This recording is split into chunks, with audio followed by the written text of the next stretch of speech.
That afternoon, the city sweltered under the relentless summer sun. The streets buzzed with life, honking cars, hurried pedestrians, and the hum of urban energy.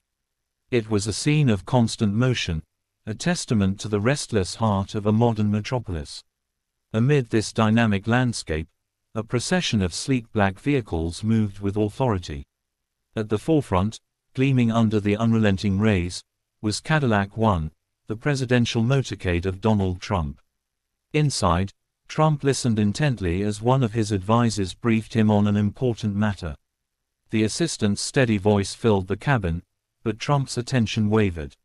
Something outside the tinted windows caught his eye. A frail figure, nearly lost in the sea of moving bodies, stood still on the sidewalk.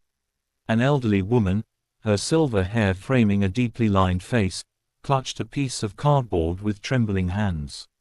The faded, uneven letters on the sign read, "Please help me. My granddaughter needs a miracle." For a moment, the world outside seemed to slow. Pedestrians walked past her without a second glance. Some turned their heads away, unwilling to acknowledge her silent plea. But Trump couldn't look away. "Stop the car," he commanded, his voice calm yet resolute. The tires screeched as the motorcade came to an abrupt halt. The abrupt stop sent ripples of confusion through his security detail.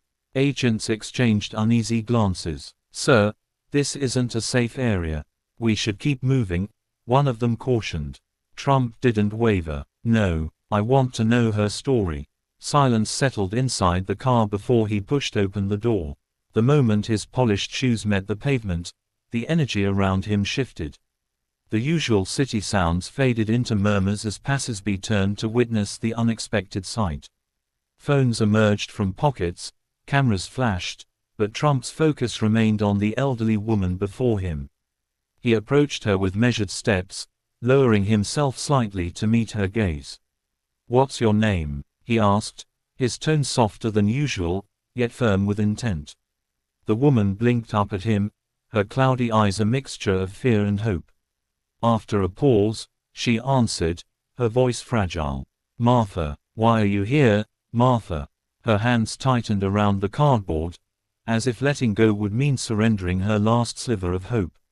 "My granddaughter, she needs help. Her parents, they died in the flood. It's just me now, and I don't know what to do. We lost our home, our everything. I just want to save her." Her words hung in the air, heavy with grief. Trump inhaled deeply, taking in the gravity of her pain. He turned toward his motorcade. "Get the car ready. I want to see where she's staying." A security officer stepped forward, his voice tinged with concern.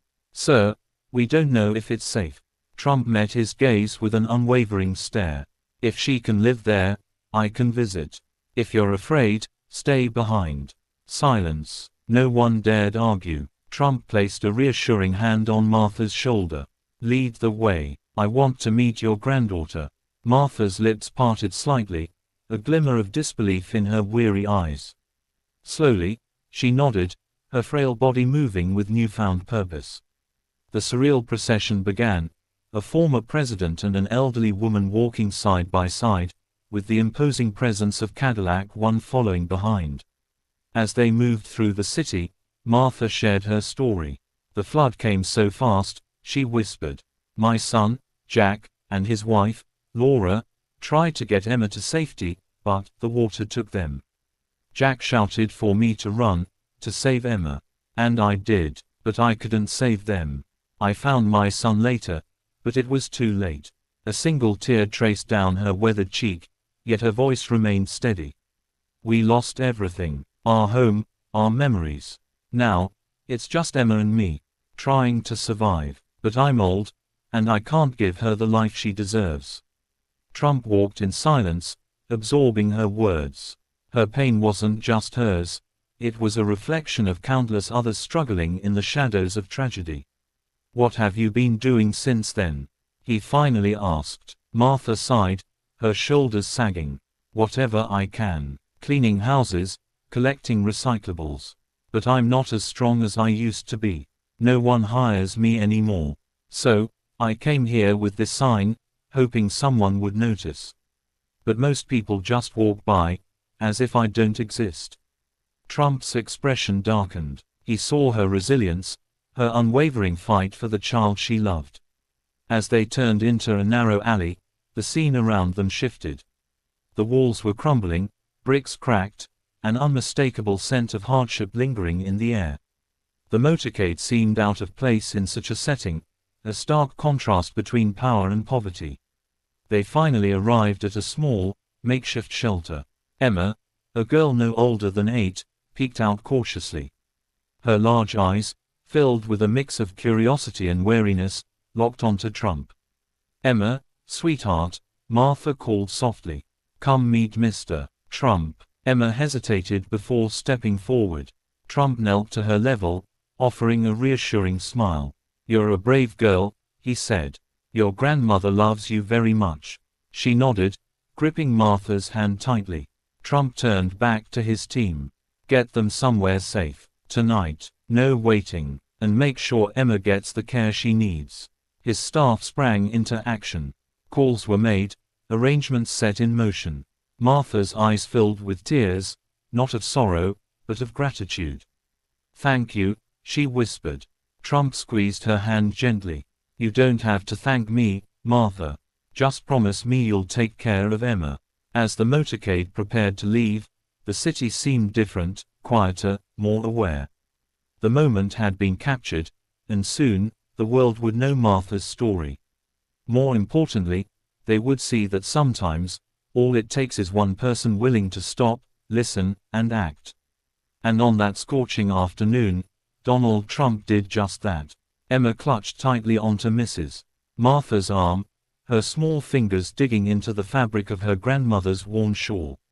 Her large, tear-brimmed eyes darted up at the towering figure standing before her. Despite her fear, there was something about him, something in the way he looked at her, in the way his voice carried strength, that made her feel, for the first time in a long while, that she wasn't alone. "You've been very brave, Emma," he said, his tone softer now. "And so has your grandmother. But from now on, you won't have to fight this alone. I'm here to help." Emma blinked, her lips trembling as she nodded, but she refused to let go of Mrs. Martha. It felt too good to be true, like a dream she might wake up from at any moment. Trump turned sharply to his motorcade, his expression firm. "I want a full report on Mrs. Martha's health and the living conditions here immediately," he commanded. "Starting tonight, I want a medical team assessing both her and Emma. And not just them, I want to know about every family in this area." One of his advisors hesitated. "Sir, perhaps we should leave this to charitable organizations for long-term management." Trump's jaw tightened, his voice cutting through the hesitation like a blade. "No, they've waited long enough. If a little girl like Emma can stand here and fight for her grandmother, we have no excuse to delay."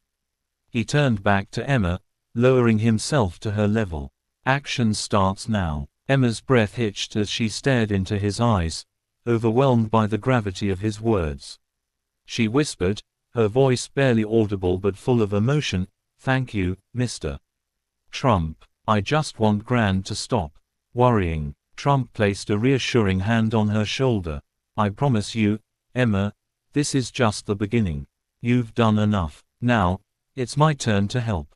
Emma and Mrs. Martha led Trump deeper into the slums.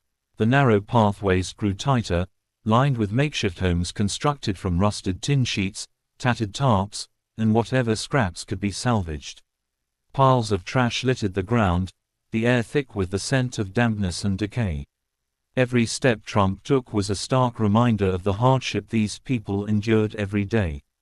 Residents began to emerge from their homes, the gazes wary yet curious.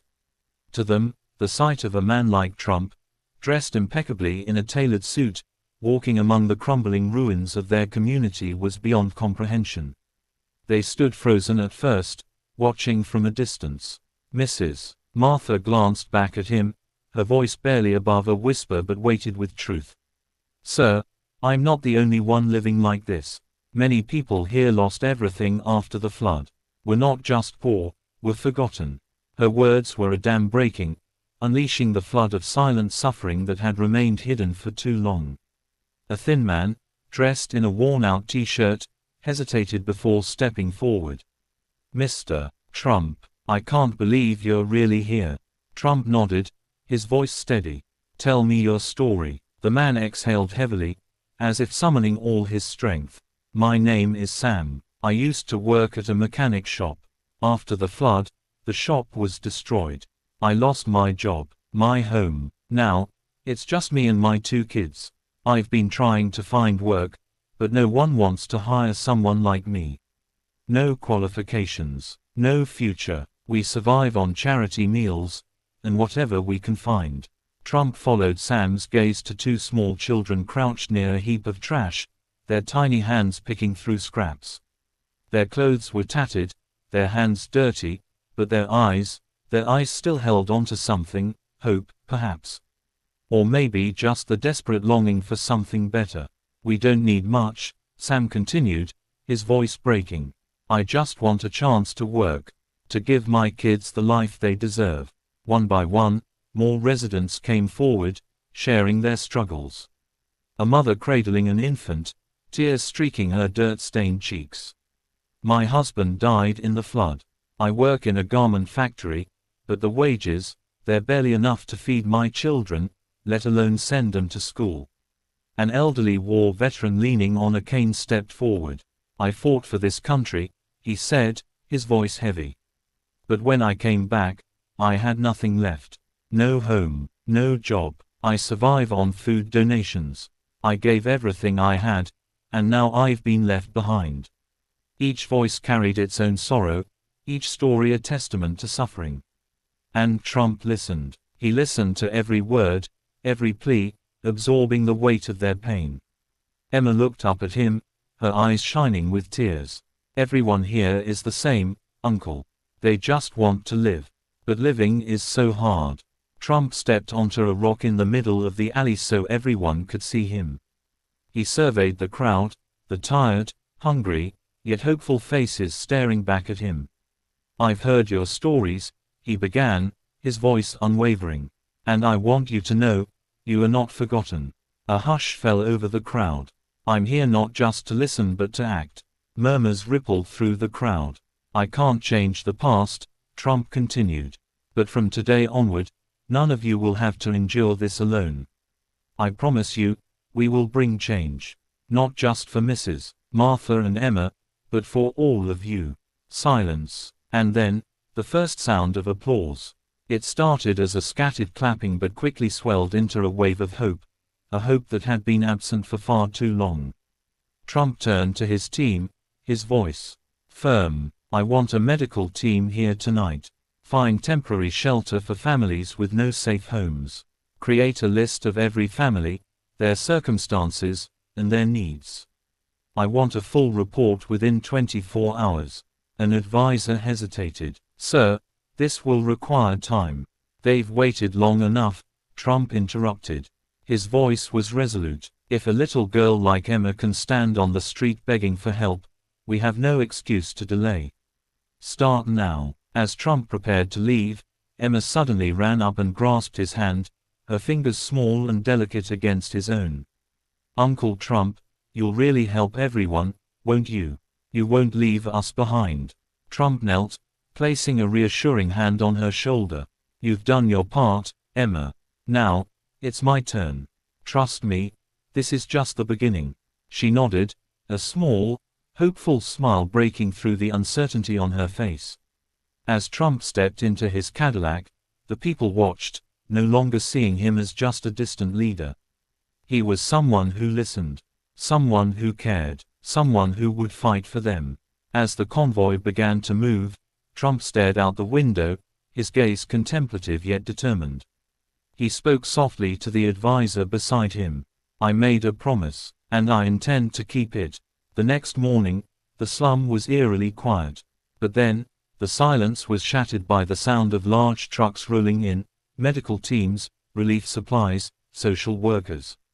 The change had begun. Their homes, their eyes filled with astonishment, as healthcare workers moved from house to house conducting health checks.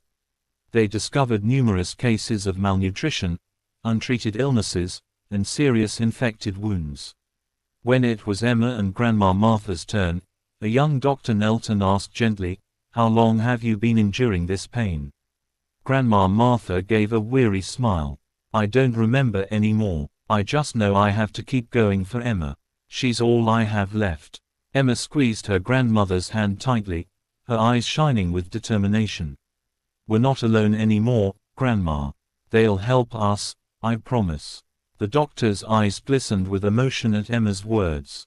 He prescribed medication, gave detailed instructions, and promised to follow up on Grandma Martha's health in the coming days.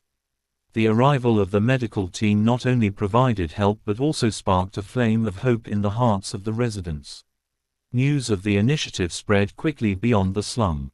Charities and large corporations began to take notice and join in. A construction corporation pledged to repair and rebuild damaged homes, ensuring every family had a safe and sturdy place to live. A major tech firm provided free solar energy systems, giving families light without the burden of electricity bills. A charitable foundation committed to setting up temporary schools in the area, giving children like Emma a chance to learn while permanent schools were being built. In the following days, Emma became more than just a recipient of aid, she became a symbol of change. She gathered the children in the slum and started teaching them basic lessons using old books she had found. "If we want to change things, we have to learn," Emma told the kids, her eyes bright with determination. The children, initially shy, gradually gathered around Emma, hanging on to her every word. The sight of a skinny little girl in tattered clothes standing among the children, teaching them to read and write, moved many of the volunteers to tears. From a distance, an elderly woman watched and softly said to a healthcare worker, "She's not just a child. She's the light for all of us." Meanwhile, from his office, Trump closely monitored the entire operation. He demanded detailed progress reports every hour and refused to accept any delays. "This isn't short-term charity," Trump said during a virtual meeting with his team. "We're building a sustainable future for them. I want to ensure that when we leave, they can stand on their own without depending on anyone else." A week later, Trump held a press conference to share what had been accomplished in the slum. The room was packed as he stepped up to the podium, his expression serious and full of responsibility. "When I visited that place, I heard some of the most heartbreaking stories imaginable. But I also saw courage, an elderly woman who refused to give up hope, a little girl who stood up for her family despite the odds. They reminded me of our duty to ensure no one is forgotten." Trump paused briefly before continuing, "I cannot change their past, but I can do everything in my power to ensure their future is brighter. This is not just an act of kindness. It's a commitment, and this commitment will not stop with one slum. It will ripple across this nation." A month later, in the heart of the slum where a garbage dump once stood, a small park was built. At its center, a modest monument was erected to commemorate what had taken place. The monument depicted a little girl holding her grandmother's hand, symbolizing hope and resilience. At its base, the inscription read, "Hope begins in the smallest places." Emma and Grandma Martha stood before the monument, their faces radiant. Grandma Martha turned to Emma and asked softly, "Do you think a cardboard sign can change the world?" Emma smiled, her eyes glimmering. "Not the sign, Grandma.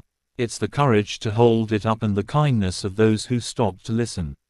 When Trump saw the news about the transformation of the slum, he smiled, though his eyes carried a hint of concern. Turning to his team, he said, "There are too many places like that one. We cannot stop now. Starting today, this will be our mission, to ensure no one is forgotten. Get ready, because this journey is just beginning." 2 months after Trump initiated his actions, the once forgotten slum underwent a remarkable transformation. The rickety makeshift shelters that previously defined the area were replaced by sturdy new homes.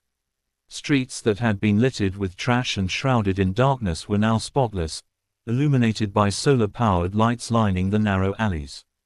The laughter and chatter of children echoed from a central area that used to be a garbage dump. Here, a temporary school with mobile classrooms had been established. Simple wooden desks and chairs, neatly arranged and clean, became the first place many children had ever encountered learning. Emma was among the first students. Not only did she eagerly absorb knowledge, but she also took it upon herself to help other children. Emma became a source of inspiration, a living symbol of change. I believe that if we can learn to read and write, we can achieve so much more. We won't be afraid anymore, and I want my friends to feel the same, Emma told a volunteer teaching her how to mentor younger children. The community where Martha and Emma lived wasn't the only one to receive attention. The Hope for the Forgotten movement began to spread, sparking similar initiatives in numerous areas across the nation. 3 months after the movement began, Trump hosted a grand event at the White House to honor individuals and organizations that contributed to the change. The room was filled with guests who had played a role in transforming lives. Emma and Grandma Martha were among them. Trump stepped onto the stage, looking at the crowd before speaking. This movement isn't about me. It's about the people who never gave up. It's about a grandmother who held on to hope, about a little girl who believed education could change her world. We must continue until every forgotten person has a voice. Emma stepped forward, standing beside Trump. The room fell silent. If a child like me can dream of a better future, then all of us together can make it real, she said. The applause was deafening. The movement was no longer just an initiative. It had become a revolution of hope, fueled by the belief that no one should be forgotten. The crowd grew silent as Emma spoke. People stopped to listen. My grandmother and I aren't alone anymore. Now I know that with courage and faith, we can change the world. Thank you, Mr. Trump, and thank you to everyone who helped us and our community.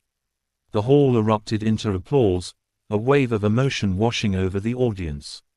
Many couldn't hold back the tears as they gazed at the young girl, now a beacon of hope and resilience. She had been just a child with a cardboard sign, but now she symbolized the strength of the human spirit. Months later, in the very place that had once been a garbage dump in the slum, a monument was unveiled. The statue depicted a young girl holding hands with an elderly woman, framed by newly built homes in the background. At the base of the monument, an inscription read, "Hope begins in the smallest places." Emma and Martha stood side by side at the unveiling ceremony. Martha's voice trembled with emotion as she whispered, "Did you ever think your cardboard sign would lead to this?" Emma smiled, her eyes gleaming with determination. "It wasn't the sign, Grandma. It was the kindness of those who stopped to listen." But the story of Emma and Martha didn't end with one slum. Their movement spread like wildfire, inspiring change across the United States. Communities once forgotten now found hope.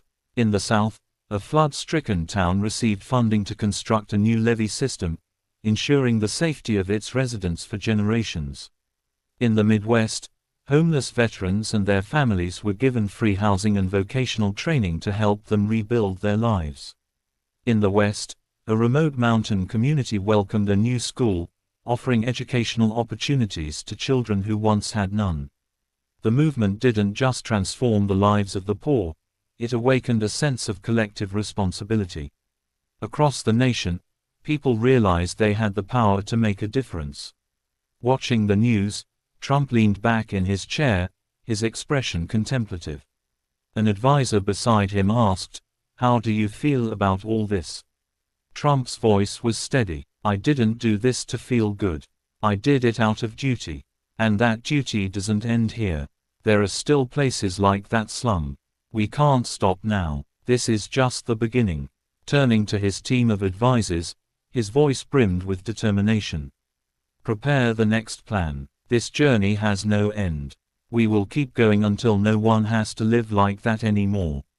More than 6 months after the Hope for the Forgotten movement began, the slum where Martha and Emma had once lived was unrecognizable. The trash-filled streets were now paved with clean bricks. Ramshackle homes had been replaced with sturdy houses built through donations from charities and government initiatives. At the heart of the community, where once a vacant lot had been filled with refuse, there now stood a small park. Lush green grass, playgrounds, and a fully equipped recreational area replaced the filth and despair. A stone monument had been erected, mirroring the one in the slum, depicting a young girl holding the hand of an elderly woman, a lasting symbol of resilience and hope. Emma stood in the middle of the park, gripping Martha's hand tightly as they watched children play around them. "Grandma, is this a dream?" Emma asked, her eyes brimming with joy. Martha stroked Emma's hair and smiled. "No, Emma, this is real, and it all started with your courage." The movement, initiated by Trump, did not stop at just one small community, it spread across America. Relief and development plans were implemented at unprecedented speeds. The country was changing, and Emma's story was the spark that ignited it all. Martha and Emma's story is not confined to America alone. Their struggles and triumphs echo across the world, from the crowded slums of Asia to the impoverished villages of Africa, and even the forgotten communities of South America. In every corner of the globe, poverty and helplessness remain an unshakable burden for millions. At a global press conference, Donald Trump officially announced the launch of the Global Hope Initiative. This ambitious endeavor seeks not only to provide immediate relief but also to create lasting, sustainable change for communities struggling in the depths of poverty worldwide. "We have witnessed miracles when the American people came together to support those who had been forgotten," Trump declared. "But we cannot stop at our borders. Starting today, we will bring the light of hope to every corner of the world." The remarkable story of Martha and Emma has resonated across the globe. The journey and the transformation of their once desperate slum into a thriving community was documented in a short film. Translated into over 50 languages, the documentary was aired on major international television networks and became a viral sensation on social media. In a small African village, 12-year-old Amara watched the film during an outdoor screening organized by a charity. As the credits rolled, she turned to her mother and said, "If Emma can do it, so can I. I won't let our family go hungry anymore."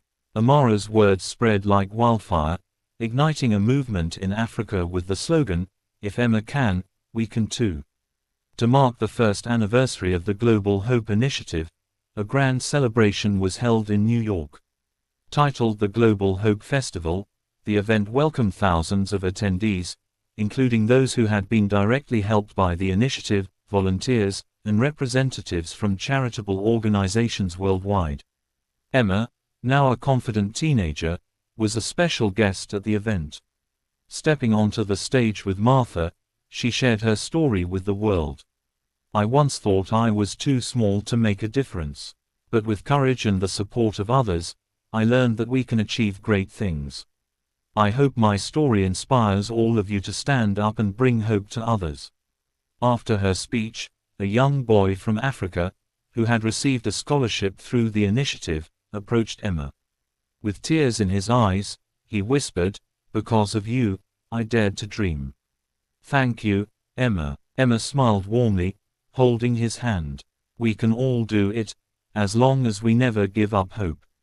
Trump delivered the festival's closing speech, emphasizing that this journey was not a temporary mission but a lifelong responsibility. Every child like Emma, every community like Martha's, reminds us that no one should be forgotten. This is not the end. It is the beginning of a greater, stronger vision for humanity. As Trump's motorcade departed the event, he sat silently, reflecting. One of his advisors asked, "Sir, you have accomplished so much. Do you believe there will ever be a day when we won't need movements like this?" Trump offered a faint smile and replied, "That is my greatest dream, a day when such movements are no longer necessary. But until that day arrives, we must continue. This journey does not belong to me alone, it belongs to all of us, and we must not stop." 5 years after the birth of the Hope for the Forgotten movement, its impact had surpassed all expectations. Across the world, From African villages to war-torn regions in the Middle East, the initiative had ignited hope in millions. In the United States, the slum where Martha and Emma once lived had transformed into a vibrant, self-sustaining community known as Hope Village. With modern homes, a state-of-the-art school, and a fully equipped medical center, the neighborhood stood as a beacon of progress. Emma, now a young adult, frequently teaches at the village school, inspiring a new generation of students. The old cardboard sign she once held on the streets hangs in her classroom as a powerful reminder of the courage it took to change the world. One day, during a lesson, she asked her students, "If I could change the world with just a sign, what can you do with this classroom full of knowledge?" A shy boy raised his hand and said, "I will study hard and become a doctor so that no one in my village has to fear sickness anymore." Emma smiled, nodding, "I believe in you. We can all make a difference." The story of Emma and the Global Hope Initiative has inspired not just America, but the world. With its expanded reach, the initiative now focuses on eradicating poverty, building education systems, and advancing healthcare on a larger scale, ensuring that millions more will have the opportunity to live a life of dignity and hope. Outstanding students from underprivileged communities are now being given the opportunity of a lifetime. Through various scholarship programs and support initiatives, thousands have been enabled to attend top universities around the world, breaking the cycle of poverty and inspiring future generations. Many of these students, once held back by financial constraints, are now excelling in fields such as medicine, engineering, and social work, paving the way for transformative change in their communities. Healthcare has also seen remarkable strides, thanks to the establishment of mobile health clinics. These clinics bring essential medical care to remote areas, offering free treatment to millions who previously had no access to healthcare. One heartwarming story comes from an 80-year-old woman in Indonesia who shared, "I never thought I'd see a doctor in my life. They saved me and the children in our village." The impact of these clinics has been profound, with many lives being saved through timely medical interventions and routine checkups. A dedicated maternal and child health program has further strengthened healthcare initiatives, improving services for pregnant women and newborns. In many impoverished regions, maternal and infant mortality rates have drastically decreased due to better prenatal care, nutritional programs, and accessible birthing facilities. Families who once feared losing their loved ones to preventable complications now have hope for a healthier future. As the movement grew stronger, its impact was recognized on an international scale. In its fifth year, a new monument was unveiled at the United Nations headquarters in New York to honor those who contributed to the cause. The monument, a powerful symbol of resilience and unity, depicts a young girl holding up a cardboard sign with the words, "Hope never fades." Inscribed at the base is a poignant message, "Plant seeds of kindness so no one is left behind." Despite the movement's success, its challenges were far from over. Climate change posed a significant threat, with floods and droughts destroying newly built infrastructure in various regions. Additionally, ongoing conflicts and wars in the Middle East and Africa delayed or halted numerous projects. However, the movement's leaders remained steadfast in their commitment. During a crucial meeting at the movement's headquarters, a determined voice declared, "We can't solve every problem in a day, but if we give up, those who need us will never have a chance. As long as one person is left behind, we must keep going." A decade after the movement's inception, its results spoke for themselves.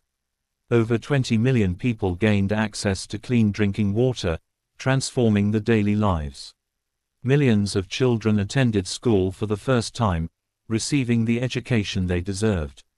More than 10,000 impoverished communities were completely rebuilt, providing secure homes, schools, and hospitals for those in need. During the movement's 10-year anniversary celebration in Washington, a powerful speech was delivered before thousands of attendees. "What we do is not for fame or glory but for responsibility. This movement isn't about one person, it's about all of us and the lives we've touched." Our journey won't end until no one is left forgotten. Amidst the applause, attention turned to Emma, who had grown from a determined young girl into a renowned social activist. The speaker placed a hand on her shoulder, acknowledging her dedication. Your journey is just beginning. Keep spreading hope, Emma. You've changed the world, and you will achieve even more. Emma, her eyes filled with determination, nodded and replied, I promise I won't stop. Though the story of Martha, Emma, and the Hope for the Forgotten movement may have concluded, its message continues to resonate worldwide. This is not just a tale of courage, it is a call to action. Across the globe, millions like Emma and Martha are waiting for help. They may not hold up cardboard signs on the streets, but their pain, loss, and desire for a better life are genuine. Start small. A single act of kindness can create ripples of change. Donate to organizations that provide education, healthcare, and clean water to those in need. Volunteer your time to make a direct impact on lives. Share this story to spread awareness and awaken kindness in others. If this story touched your heart, subscribe to our channel to stay inspired.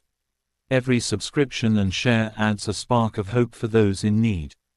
Together, let's spread the light of compassion and ensure that no one is left behind.